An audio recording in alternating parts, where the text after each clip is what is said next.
Good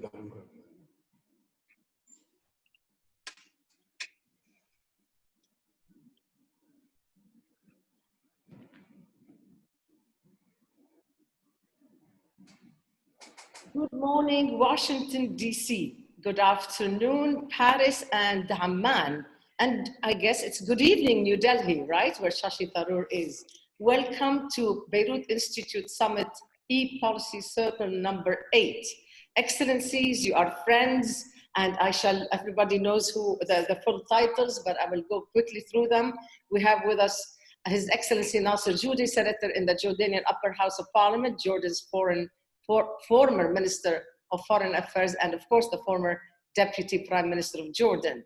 Welcome. We have Shashi Tharoor with us, His Excellency Shashi Tharoor. He's a member of the Indian Parliament, India's former Minister of State for Human Resource Development, former Minister of State for External Affairs, and former Under Secretary General of the United Nations. And that's when I knew you in New York. Welcome, Shashi Tharoor. Phil Gordon, His Excellency Phil Gordon is Senior Fellow at the Council on Foreign Relations, where we are also colleagues, and Senior Advisor at the Albright Stonebridge Group, former Special Assistant to President Barack Obama and White House Coordinator for the Middle East, North Africa, and the Persian Gulf, and the Gulf region. He is the former Assistant Secretary of State for European and Eurasian Affairs. Welcome. And Phil is an always welcome guest at Beirut Institute Summit in Abu Dhabi. You've honored us before. Thank you for doing this again. We have His Excellency Ambassador Christophe Farnaud, and he's the Director of North Africa and the Middle East at the French Foreign Ministry for Foreign Affairs. And he is the former Ambassador of France to Greece. Lucky you that you have been to Greece, because I love Greece and I love Paris too. Welcome. It's going to be the good old usual conversation. After I have 4 minutes for each of you, we will engage in free-going and very smart conversation given the level of the expertise we have. So I will start by giving Nasser Judeh the floor for 4 minutes, and then we will go to Shashi Tharoor. Please, Nasser Judeh, you first start. Thank you very much, Raghida, and congratulations on these e-policy circle summits. Excellent reviews, and look forward to participating in more in the future. I won't waste time.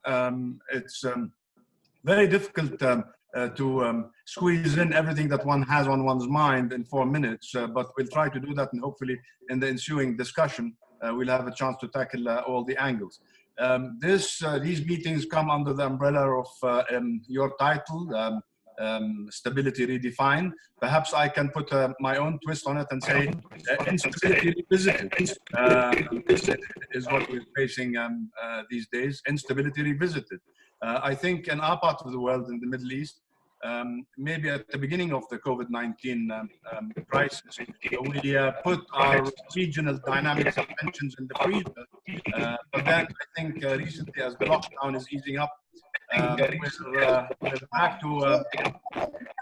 Excellency, please allow me to stop, because there is some intervention here. I think it may be due to either some cell phones around that are open. Because yeah, it's feedback, Raghida. The others of us need to mute while Nasser is speaking. It's just feedback from some of the others. So everyone else should mute. Yeah, everybody is mute till Nasser Judeh speaks. Please start again. I know what you started by wanting to call it Instability Revisited, and thank you for your kind words, but please continue from here, Nasser Judeh. Very well. Can everybody hear me well now? Very good. Yeah. Right. So I said yes. The title of your series of e-policy circle meeting is Stability Redefined. I just added a twist and said perhaps it's Instability Revisited, because right at the beginning of the COVID-19 global pandemic, I think we in this part of the world, in the Middle East and North Africa, put our tensions and regional dynamics in the freezer, and now I think as the lockdown is easing up in many countries, we're trying to live up to our legacy of providing the world with its fair share of problems, not that there are no problems elsewhere. I just want to say that with COVID-19, it put us all in a global mode, and we were operating globally, even though each country was introducing its own measures to deal with its own domestic situation when it came to COVID-19. But as we look at the Middle East today, and I'd like to restrict my comments on the Middle East in these 4 minutes and perhaps leave the rest for the discussion, but looking at the serious economic crises that countries like Iraq, Syria, and Lebanon are facing. Look at the post-COVID-19 economic challenges that we're all going to be facing. Look at the potential for an Israeli decision to annex almost 30% of the West Bank, which I think Israel is going to find itself, if it goes through with this decision, really facing tensions and differences with the majority of the world. We've seen the letters that are going from European parliamentarians, from congressmen and women, statements from the UN, from regional organizations. Look at what's happening with Turkey. I mean, Turkey's gone from Idlibing to Libying, and that situation is extremely tense. I think that in the coming phase, as we look at these problems, as we look at the dynamics in the United States, for example, the United States in particular now is facing the COVID-19 effects and after effects, especially in terms of the economy, the racial violence that we've seen recently, the election fever that's about to start mid-summer, and perhaps the United States being busy with its own domestic issues and not able to focus as much as we would like it to on our problems. So all these dynamics put together cause one much concern. And like I said, most immediately, with all the problems that are happening or potentially happening in our part of the world, I would say the most serious is this question of the possible annexation of territories as according to certain Israeli officials. But looking at Israel within also, I think there are divisions there too. I mean, if you look at the different positions of Netanyahu and Gantz and Ashkenazi within the Israeli government, it's also something worthwhile to watch and anticipate. So I'll pause here, but like I said, we've got our fair share of problems, and it seems that with all that, having to deal with the socioeconomic effects of COVID-19, particularly for the weaker economies in this world, is going to be a serious challenge. Wonderful. You know what? I'm not going to do a follow-up question with you because I think this conversation should be had by all of the participants today. So I'm not going to speak about the annexation yet until everyone has spoken. I think that it has to take its due attention by everyone. So I'm going to move on to Shashi Tharoor. You have your 4 minutes, please. Thank you. And maybe I will request Nasser to mute now so we can avoid this feedback issue. Just wanted to say that I thought everything Nasser said made a lot of sense. Though it's too early to come up with a sort of big picture view, I will try and stick to one theme, which is my increasing concern that COVID-19 will inaugurate an era of deglobalization. I think the signs are mounting that the world is going to embrace isolationism and protectionism in a far more enthusiastic way than prior to the outbreak. The indications are evident. The pandemic has confirmed for many times people rely on their governments to shield them. The global supply chains are vulnerable to disruption and are therefore unsustainable. We saw this right at the beginning of the crisis. They're dependent on foreign countries for essential goods such as pharmaceuticals, or even the ingredients that go into making them, a lot of which come from China, that can be fatal. Nations tried aggressively to acquire medicines and supplies for their own people at the expense of each other. There's a rush to reset global supply chains and to raise trade barriers. There's a demand everywhere for more protectionism and more self-reliance, for bringing manufacturing and production value chains back home, or at least closer to home. In the developed world, we're seeing it even in the developing. And then I think that there's real threats to everything we've taken for granted for the last 30 years. The global flow of capital and investment, multi-border pipelines and energy grids, international travel even across free and open borders, all suddenly look very vulnerable in our present times and in the post-COVID era. The world economy had obviously thrived since globalization. The financial crash of 2008-09, the American trade war with China. But now we're hearing stories that the world goods trade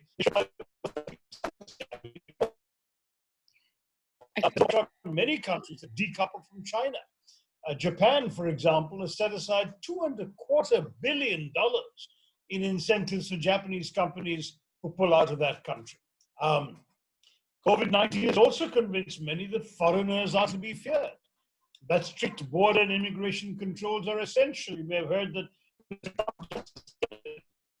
H-1B visas, which are certainly going to affect the jobs of 85,000 Indians. So you can imagine that that in India, that's a big concern. Countries cannot always expect useful help from their neighbors and allies. That national interest should trump international cooperation.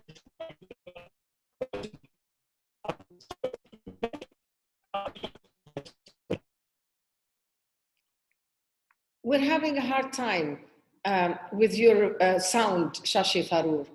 And I don't want to lose the points you're trying to make because I think we're having a small problem from your side. So maybe... Okay. Would it help if I cut my video off and you just heard my sound? No, we need to look at you. It's much better to look at you. We will fix it. But I will stop you here because I really need to get back to the issue of China and India and many things that you have said. But I'm going to stop here so that hopefully in the meantime, someone could fix your mic. And I'm going to go to Philip Gordon. Philip Gordon, your 4 minutes, and hopefully we don't have problems with your sound. Prayers. Go, please, Philip Gordon. Thank you, Raghida. I'll do my best. And of course, I've had the privilege of participating in Beirut Institute summits in person, and I look forward to the next one. But in the meantime, delighted to be with old friends on this virtual call.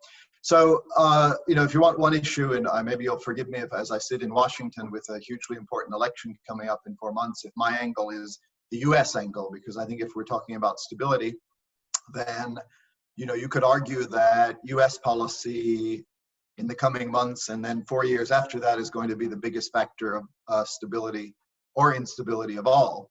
And I would argue that, in a number of ways, unfortunately, we've actually contributed to some instability in recent years. And I know some of the issues we'll want to talk about, just check them off the list. Iran, it seems to me that, we had a situation that was more or less stable with a nuclear deal that was working. And the US administration said that it would replace it, use maximum pressure to either bring about a better deal or prevent Iran from interfering in the neighborhood or maybe even change the regime. But of course, none of those things have happened. We don't have a better nuclear deal. We have an Iran that is expanding its nuclear program, and nobody seems to have an answer for that.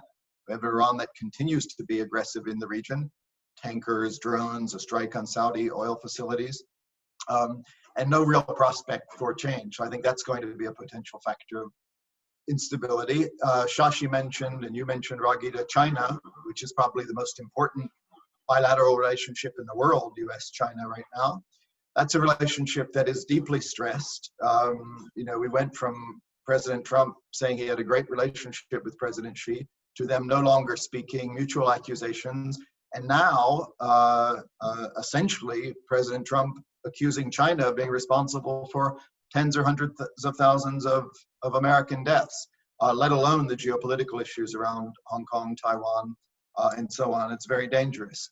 Relationship with our NATO allies are under great stress. The most recent factor being the unilateral decision to withdraw troops from Germany, which apparently we haven't officially even told the Germans about yet.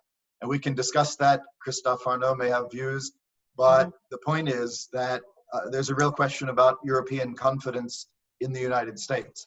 I know we need to be brief for this opening, but I could mention climate change and the absence of US engagement on that, which is going to be a huge factor in the coming years. Handling the coronavirus, I would argue there's been an absence of US leadership and international coming together. So I think, as I sit here in Washington and look at all of these factors, probably the most important thing we can do is restore faith and confidence in the United States, which is sorely lacking at the moment. Thank you very much, Phil Gordon. Again, I'm going to apply the no follow-up for the time being until we fix all the problems that we have. I go to Christophe. Farnaud, please, 4 minutes to you.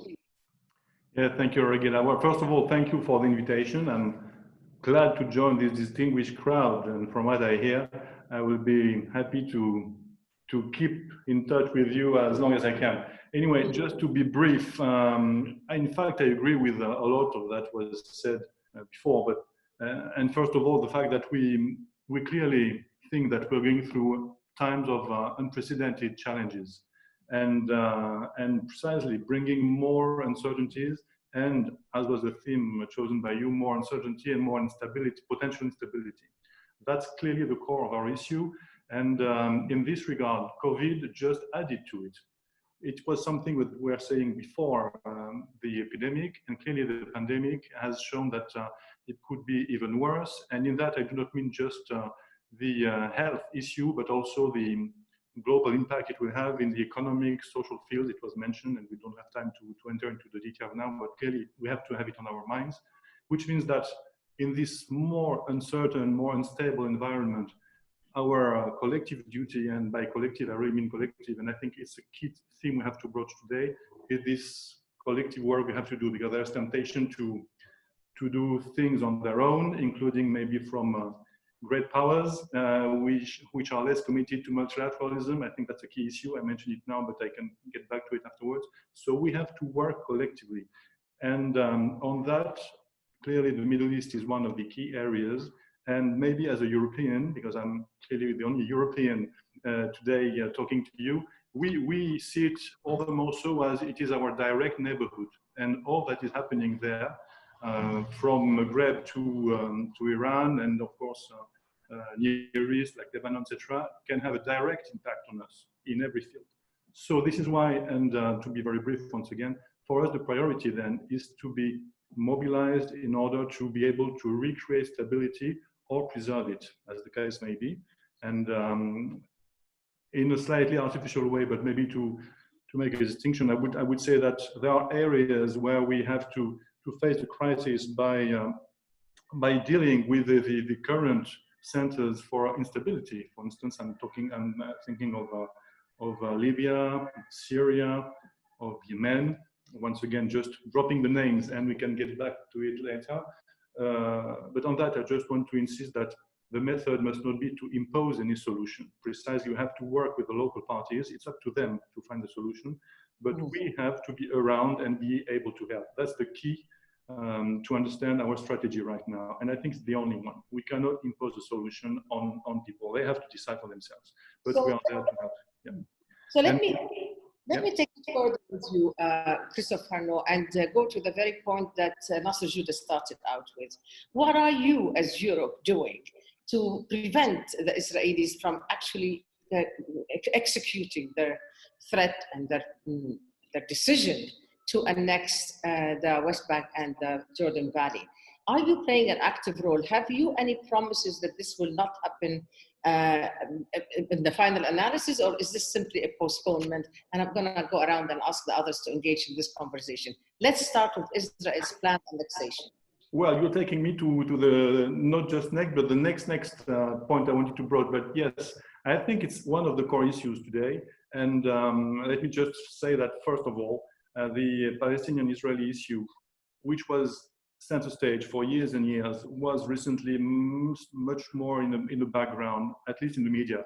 But our analysis is that it remains at the center of the risks and of instability in the region. So this is why we remain very much committed to having a negotiated solution based on international law and a two-state solution.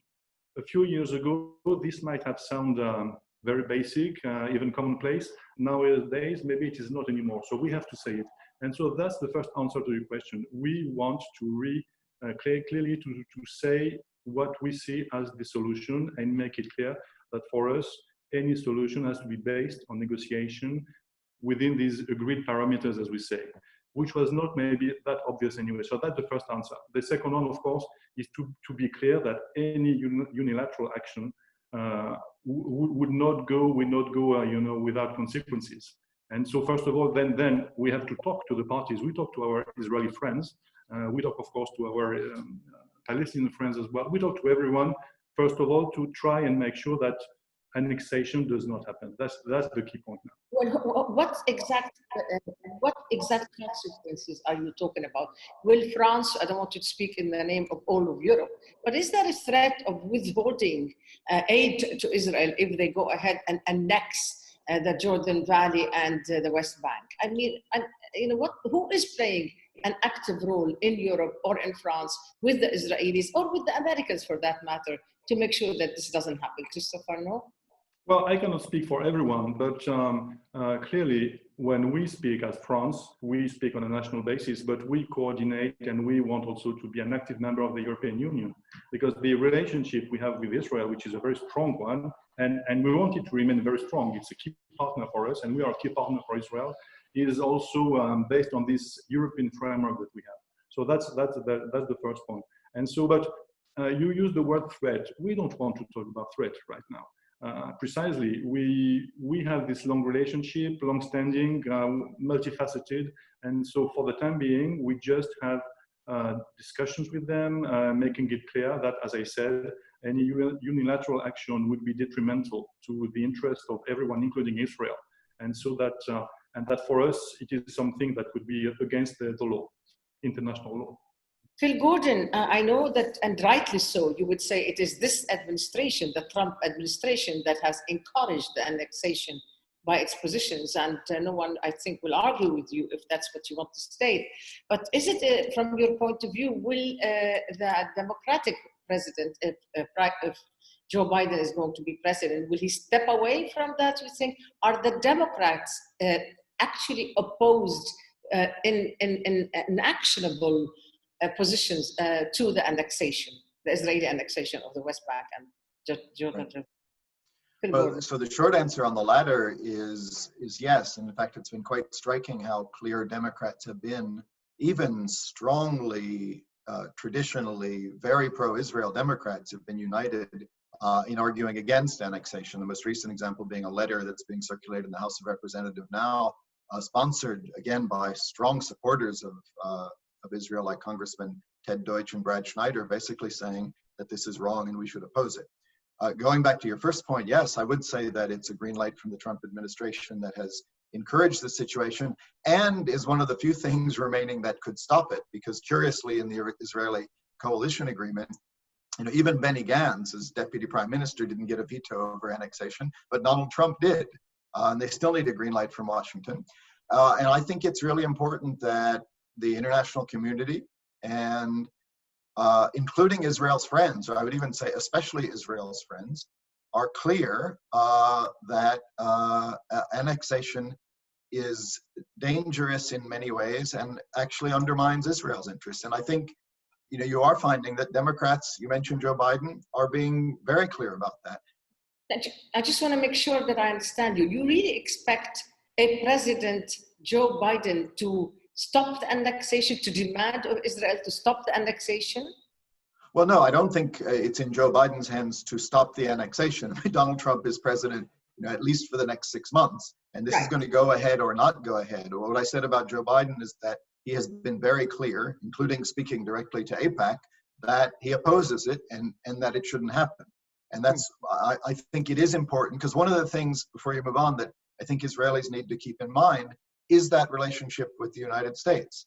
And there's always been a strong bipartisan support for Israel in the United States, and that is threatened because it will be increasingly difficult for Democrats, especially with the changing Democratic Party, to support an Israel that is unilaterally ruling over and potentially denying rights to millions of Palestinians. Before I go to Nasser Judeh, who's got to I have a lot of questions for him on this. I want to get Shashi Tharoor's take. Is India at all interested in this subject? What's India doing on this subject, Shashi Tharoor? Not very much, alas. I think India is interested in the sense that the foreign policy establishment has historically had a great concern about this. And we are one of the countries which have managed to keep fairly decent relations with both sides of the equation. We have a presence in Ramallah as well as in Tel Aviv, and of course, Mr. Modi has become very close to Mr. Netanyahu in recent years. But the truth is that India is very distracted by its own border troubles with China right now. and I don't think it's expending very much diplomatic energy on the issue. I was listening with great interest to what was said, and I do believe that India's public position at the UN and so on is bound to be its traditional one, which is that the idea of annexing these territories is a terrible idea that will make a two-state solution impossible. Thank you. And we still have problems with the sound coming from you. Because I think I'll just turn off my video. I'm told that's the only way to improve the sound. I don't think stay put, because because I want to hear you clearly on India and China. But I'm going to go to Nasser Judeh now.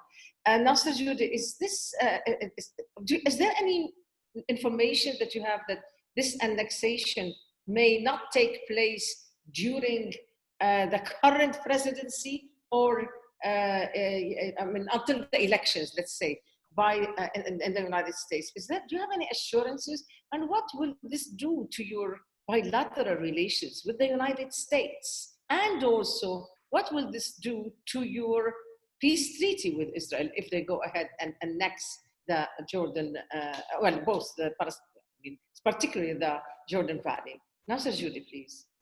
Thank you, Raghida. Let me just first clarify, of course, this is an informed, distinguished group of people, but to those out there who don't know the nuances, when we're talking about annexing the Jordan Valley, we're not talking about Jordanian territory. We're talking about the Jordanian Valley west of the Jordan River, which is the area that defines the eastern border of the Palestinian occupied territory.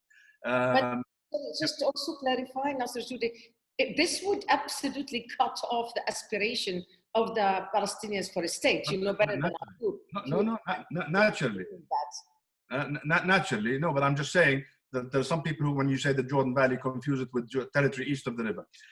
We have a peace treaty that delineated the border between Jordan and Israel in 1994, but there was a very clear statement in that peace treaty, very clear article that said Jordan will delineate the border with Israel according to the following annex, without prejudice to the status of territories that came under Israeli occupation in 1967, because the idea was that Jordan would delineate that border with the Palestinian state in the future. So let me say a couple of things. You asked me if I have any information. I personally don't. We're all in anticipation of what the Israeli government is going to do. I will say two things, if I may.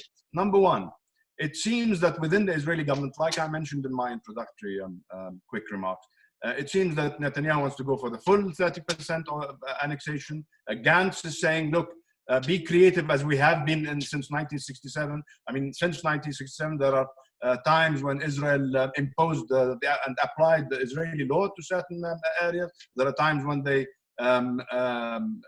created the areas A, B, C after Oslo 1 and 2, where C and D were Israeli security control. So Gantz is saying, look, maybe we can annex the settlement blocks, and perhaps when it comes to the Jordan Valley, maintain the status quo, which is Israeli security control, and then we take it from there. In all cases, and you've got Ashkenazi, the foreign minister, of course, who's saying let's hold on the whole thing and see where we head after the summer. Take that across to the circle around Netanyahu, who are telling him one or two or three things. Number one is, go ahead and take the decision. Because come November, if Biden's elected, we're never going to be able to take that decision again. You will go down in history as the Israeli prime minister who passed the opportunity or missed the opportunity to annex these strategically important territories for Israel. And there's another current that's telling him, well, look, if Trump is re-elected, we're okay. If Biden is elected, and we've taken the decision, we'll get off to a bad start with him. But look, at the end of the day, we're Israel, we'll have a tiff for a few months, and then everything is going to get back to normal. I think there's a lot of domestic Israeli debate on this. Israel is not unaware of the kind of rejection by the entire world almost of this, and I'm sure that they bear this in mind. Now, if you go to the United States, it was very interesting to hear the statement by the U.S. Permanent Representative in the UN, Ms. Kraft, a couple of weeks ago. I don't remember the exact wording, but she was essentially saying two things. Number one is that the Trump package is not set in stone, as she said. In other words, it can be adaptable, it can be versatile, it can be improved on, and that it's a whole package that cannot be taken piecemeal. What people understood from that is that annexation taken out of the context of the entire Trump peace plan is not something that they want. They want to see dialogue. They want to see even the quartet getting involved. They wanted to see Israeli and Palestinian ambassadors meeting into UN. So you look at that too. But unilateral action, Ambassador Farnaud mentioned unilateral action. We've seen unilateral action after unilateral action since 1967. Settlements, incursions, the holy sites, whatever. But annexation of territory is, forgive the religious pun, but it's the holy grail of unilateral action. I mean, if you annex territory, you're obliterating the chances of being able to go back to the launch of the Madrid process in 1991, and then the Oslo Accords, and then the ability to arrive at a comprehensive peace between the Arabs and Israel, at the heart of which is the Palestinian issue. You're obliterating the prospects of a two-state solution. Yeah, but Nasser, I have something from your former colleague, Alistair Burt, who says, basically the Israelis would say they've heard it all before, nothing happens. They've heard these things said and they got away with it. So they just feel that the realization of their plans will outweigh such concerns. So are they right? And his other question, what will prompt Palestinians to re-engage? For re-engagement. The point is, I really don't want to take too much longer on this because I have so many other subjects. But what if, two things, what will prompt the Palestinians to re-engage, and what if President Mahmoud Abbas disengages from the Oslo commitments? I want a quick answer from you, Nasser, and I want to move on to Turkey and Libya. All right, just a couple of points. First of all, I mentioned that. I said there's a current in the Israeli establishment that basically is pointing the direction of we're Israel and we'll get away with it as we've gotten away with many things in the past. So take that decision, and even if it gets us off to a bad start to a possible President Biden, we'll get over it. I mean, we'll have an argument and then we'll get over it. So there's a strong current there that points in that direction. Of course, just looking at the letters, Phil mentioned the congressional letter, the European parliamentarians, again, the position of the UN Secretary General and all that.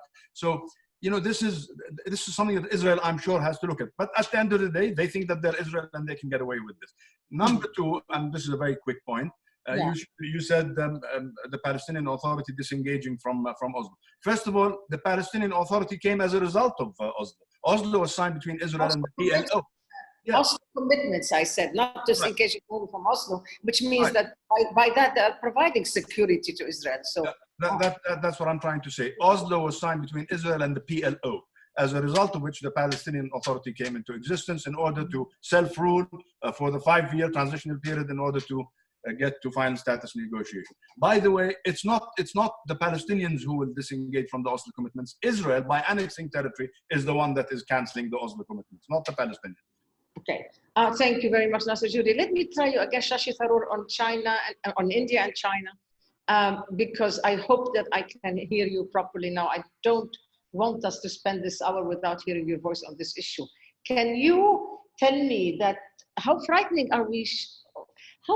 should we be because of the recent conflict between India and China? Why you guys, you both are big, but isn't China a bit bigger than India in terms of you're going to, wrestle it down? Yeah, well, no, you're right. I mean, I think if you're looking in absolute terms, China is in the neighborhood of 4 times the size of the Indian economy, and its military establishment is also pretty huge. So, but I don't think either side or anybody really is expecting an all-out war. So if that's what you mean by being frightened, I would say don't be frightened because I don't think it's in the interest of either side. What's been interesting is that there's been a pattern for quite some time. This is a border which is undetermined, undemarcated. And for somewhere in the neighborhood of 45 years, not a single shot has been fired in anger across this line of actual control, as it's called, between the two countries. But the Chinese have constantly been probing and pushing and trying to establish new realities along the line. And that was today, I think, what happened on the 15th of June when 20 soldiers were killed. 20 Indian soldiers we know of were killed. We don't know how many Chinese were. That was a similar incident that got out of control.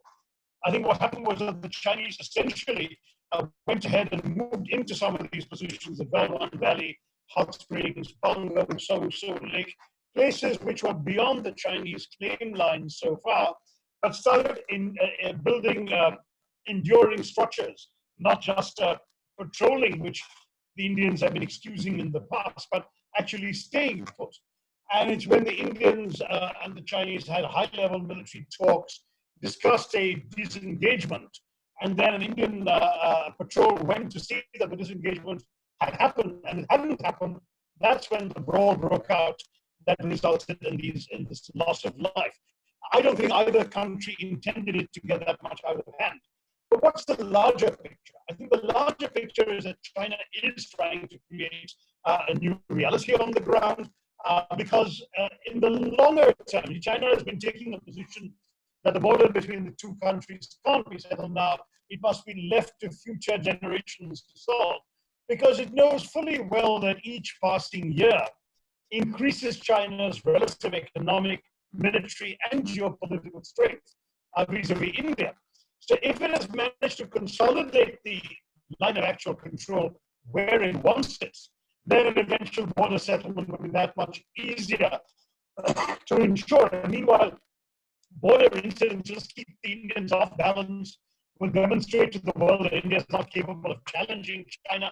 I mean, I think it's a tactical sort of exercise in the context of a larger strategy of saying, we can bog India down along its border, we can frustrate any larger ambitions India may have, regional or global ambitions, and at the same time, we can eventually achieve what we went to war for in 1962 in a future settlement. I think that's the Chinese strategy. And if this means risking driving India into the embrace of the US, Japan, Australia alliance that's emerging in Asia, which India has so far been very careful to play footsie with, but not to join. I think the Chinese have decided that's the risk they're prepared to take, and the gains for them are far bigger from their point of view than losing India would be. Thank you, Shashi. Alas, we still are not able to hear you well, alas. And I hope that gets fixed, because really it's very hard. It's not fair to you that you have such a bad connection. Phil Gordon, on this issue, do you think the situation between China and India is going to push India closer to the United States in any fundamental way? I know the relations are very good, of course, but I think I'm asking in the context of the developments, scary, frightening developments, and potential larger confrontation. Quick counter on that before we go on to Libya, Phil Gordon. Yeah, I think so. You know, already I think India was moving in the direction of a better relationship with the United States. In my opening remarks, I mentioned how the US was losing trust and confidence of so many countries around the world. Actually, India is one where you could argue was going in the opposite direction, and the India-US relationship was still in pretty fair shape. If anything, if there's any consequence on that from this, it is surely that India will want a strong relationship with the United States given the geopolitical tensions with China. So yeah, I think that is a reasonable conclusion to come out of this. And at the same time, the US will want the relationship with India because, as I said earlier, the relationship between the US and China is so fraught and likely to get worse. Thank you, Phil Gordon. I'm going to go to Christophe Farnaud and speak about Turkey.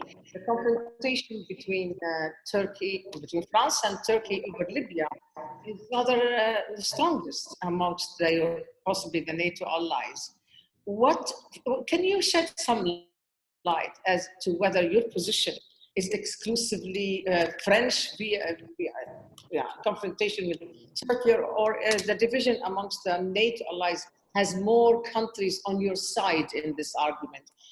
Because I know that you have been, President Macron has been very strong in criticizing Turkey's ambitions and accusing them of really endangering the whole of Libya, and not maybe its neighbors as well. Where is the NATO division on this issue? And what does Turkey really want? Because they say you want oil, maybe you'd say they want oil. Is Recep Tayyip Erdogan the president of Turkey after oil only, or after the cultivation of further Muslim brotherhood, the rise of Muslim brotherhood in Libya? Christophe. Well, Raghida, thank you for the provocative question. My job is not to speak for the Turkish president, but to shed more light on the issue as you wanted me to do. I think we have to think of the very key issues at stake with the Libyan issue.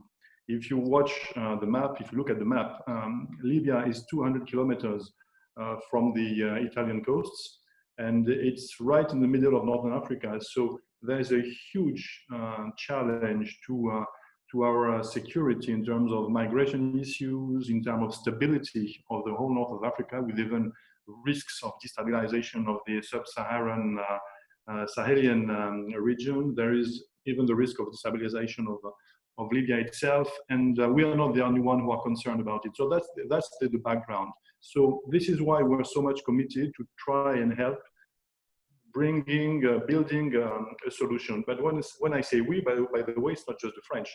And this is why I think that just focusing on the Turkish-French current tension maybe allows people to miss the point. The point is that we have collectively built an international framework with UNSMIL, with UN resolutions, with the commitment of many other countries, European countries, with the Berlin process, to try and help the East and the West and the various Libyan parties to try and get back to the political process for a solution. And that's against that backdrop. The last months have seen a clear escalation, and that escalation is not just due to the Libyans themselves. It is due as well to the growing interferences by foreign powers, and bringing arms against the arms embargo that was decided by the United Nations, and pushing for more confrontation.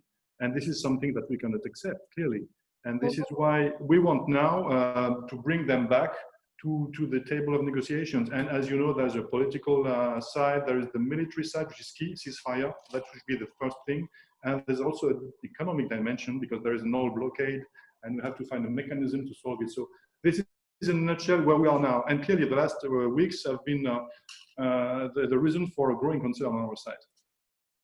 But when you say this is something we will not accept, Christophe Farnaud, and when the president of France says we won't tolerate the role that Turkey is playing in Libya, what does that mean? What are we supposed to understand? Well, it means exactly what it means. It means that now you cannot just sit and look at what's happening. We have to be very clear, and that's what we've been doing. For instance, as Europeans, because the Europeans being involved, we created this Irene naval mission, which is now in charge of trying and help implementing the arms embargo on Libya. That's a very concrete result that we have. So the idea is not to contribute to further escalation. On the contrary, it's to try, to say what's happening and try and find a solution to avoid it. So talking to people, this is why we suggested, for instance, we commended what the Egyptians did on the 6th of June, for instance. So there's a lot of things to do. Yeah, but what we will not tolerate it is a big word. Are you succeeding with the other NATO allies in this, including the United States? Are you talking to the United States? Because the United States seems to be almost blessing Turkey's role in Libya. I stand corrected when Phil Gordon's turn comes in. But go ahead, Christophe.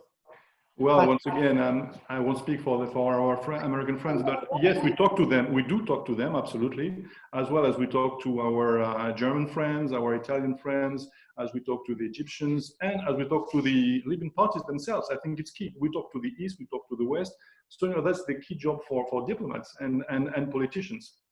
Phil Gordon, what is this due? I mean, is the US position vis-a-vis Turkey and Libya due to a personal relationship between President Donald Trump and President Recep Tayyip Erdogan, or is this state to state, country to country? Is this within the context of NATO allies?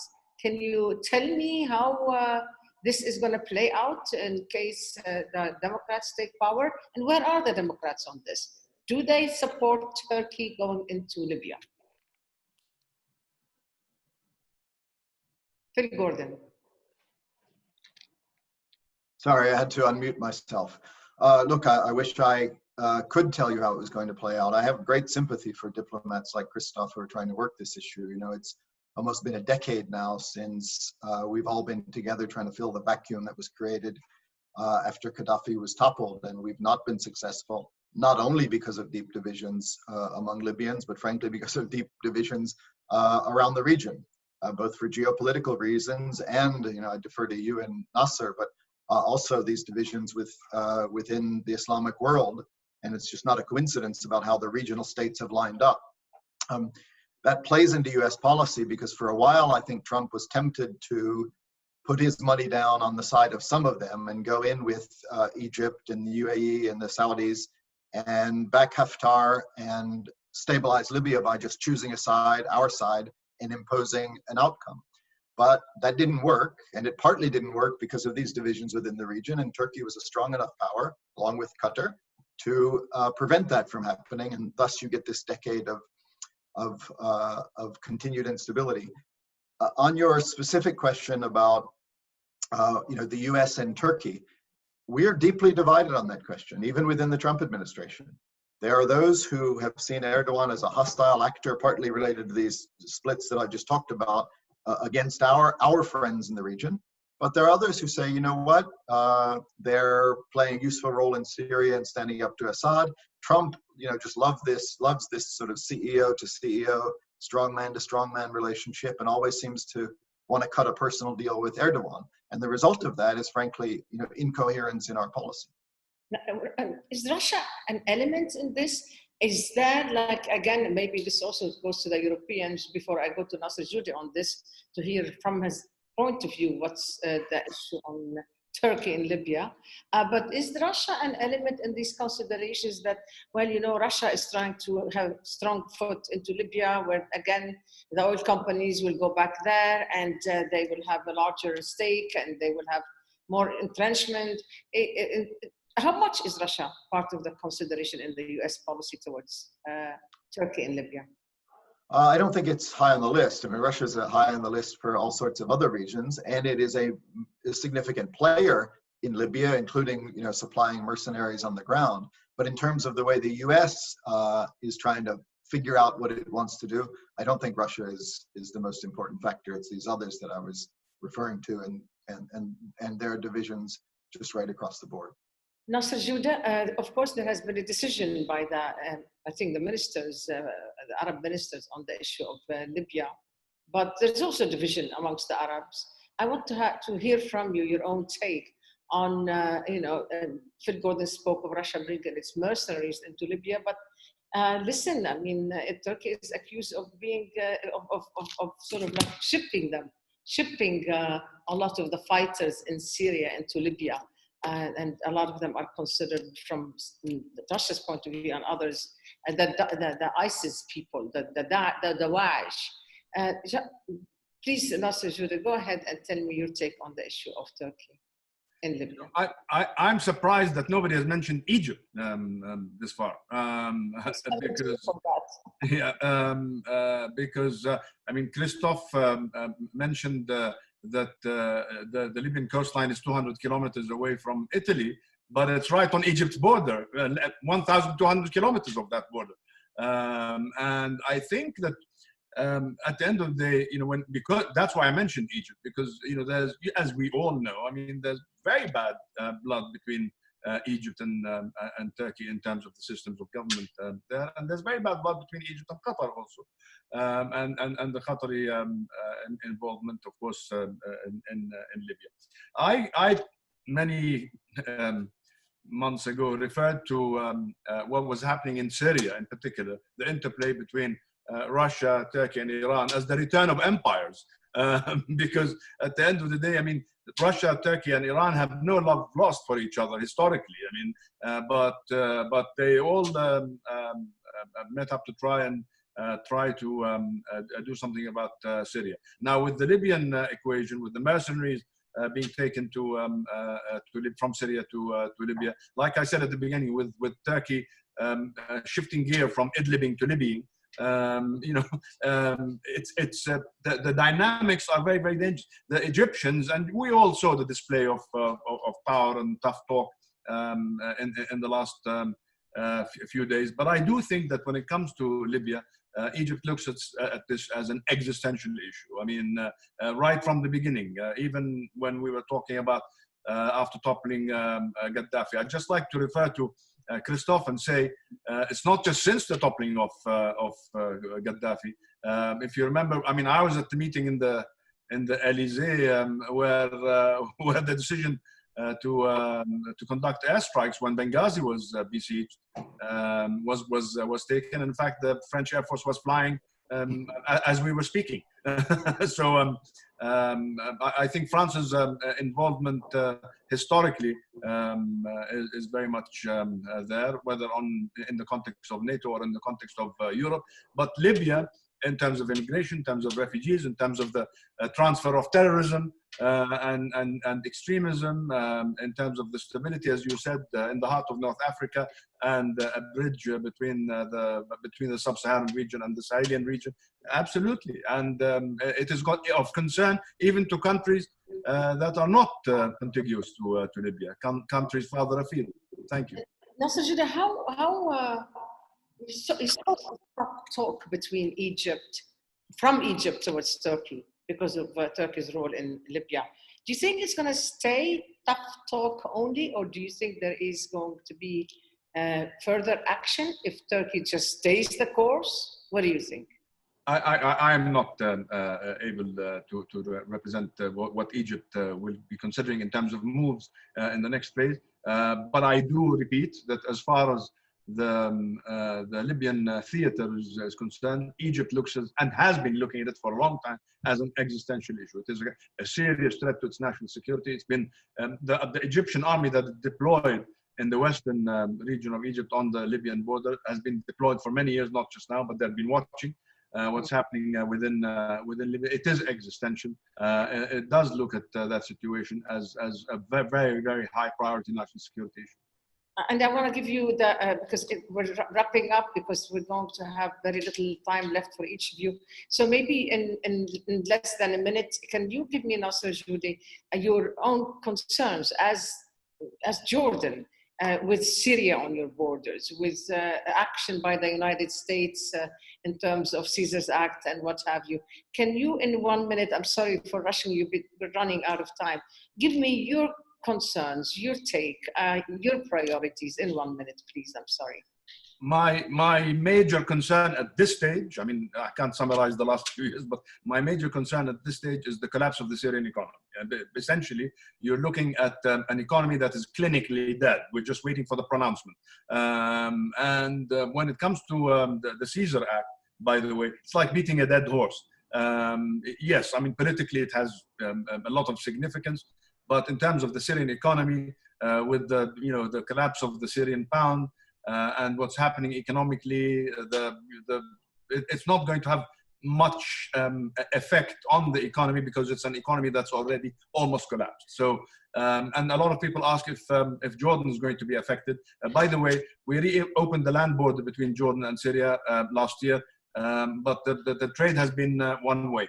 Syria does not have hard currency. Syria cannot afford to purchase Jordanian goods. Yes, it will put some restrictions on Jordanians buying Syrian goods, but at the end of the day, the Syrian economy is in such a bad shape that I think the Caesar Act is just of political significance more than it will have economic significance. So, thank you very much, Nasser, Judeh.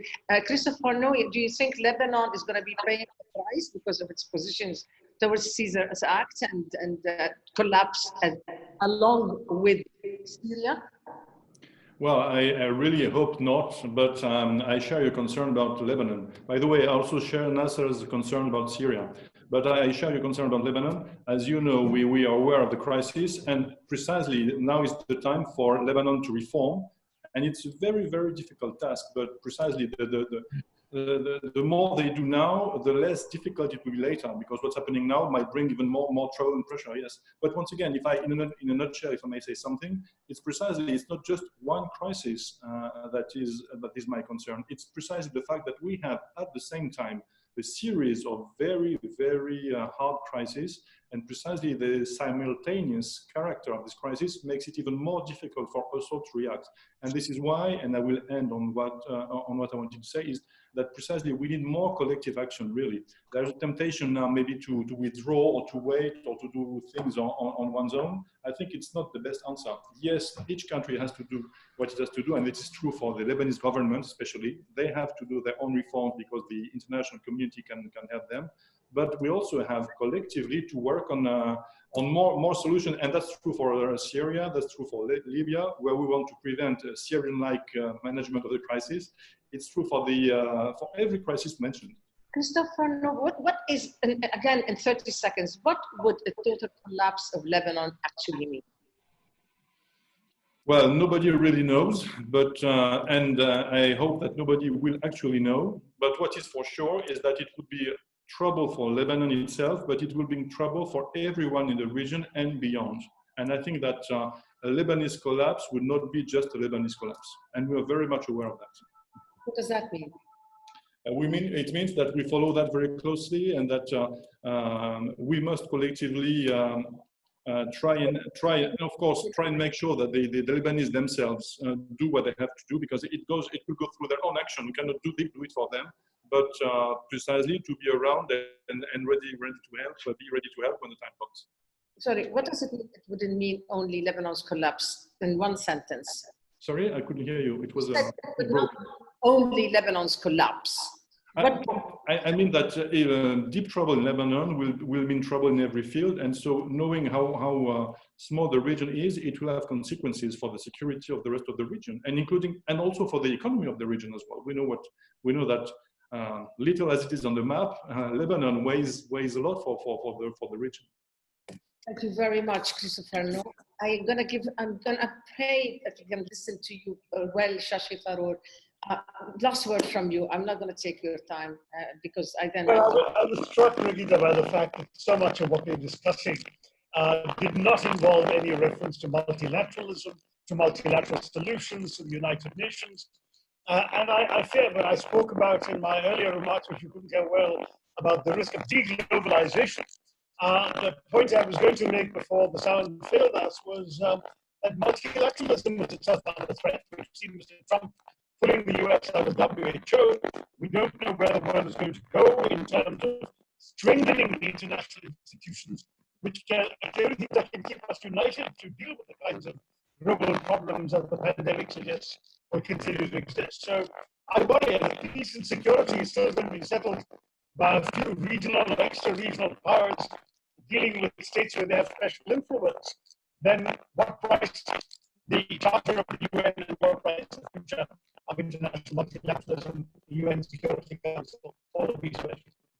Yeah, Shashi, I just wish we didn't have trouble with the sound, because I know that you were saying some very profound, you were making profound points, and honestly, it's your fault, because you really should have been there for the rehearsal, technical rehearsal. I can't do anything about it, Shashi Tharoor.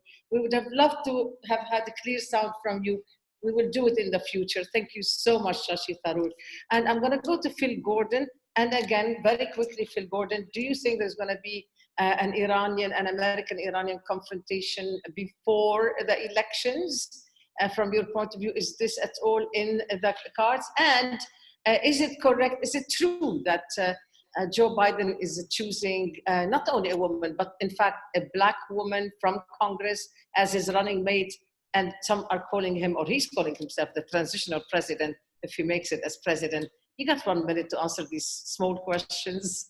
Exactly, three huge questions in 60 seconds. First, it's a testament to Shashi's brilliance that I agree with him even when I can barely hear him. But it's actually true, and his point about multilateralism is highly relevant to almost everything that we had to say.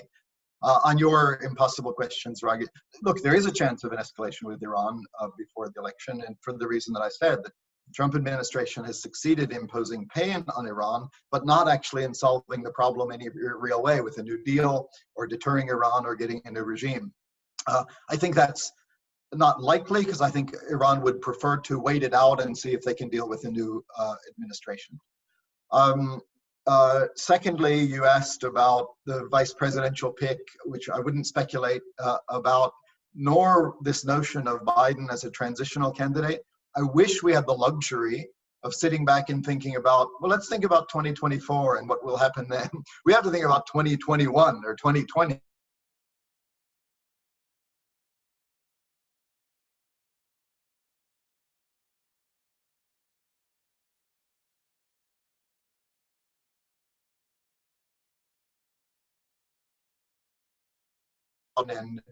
And deal with some of the problems we've been discussing, restoring relations with our allies, dealing with climate, trying to show up and play a role in the world to contribute to stability rather than instability. I see you frozen, either because you are listening intently or we have a technical glitch, but that's my last word. I am. We freeze here, that means we lost electricity in this gorgeous country called Lebanon, that has become dysfunctional because of its leaders and what they've done to it.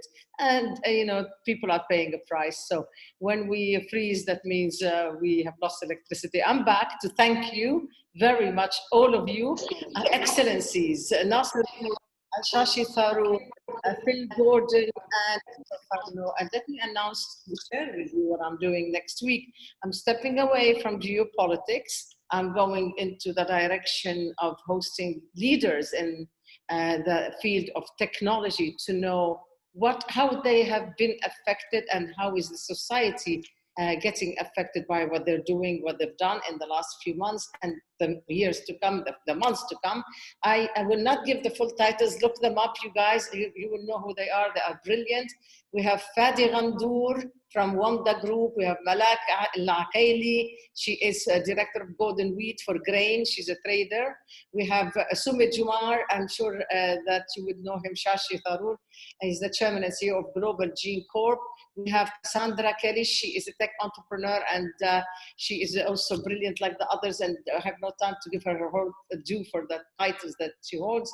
And then I have Andre Lustrok-Pietri, and he's the director of the Joint European Disruptive Initiative.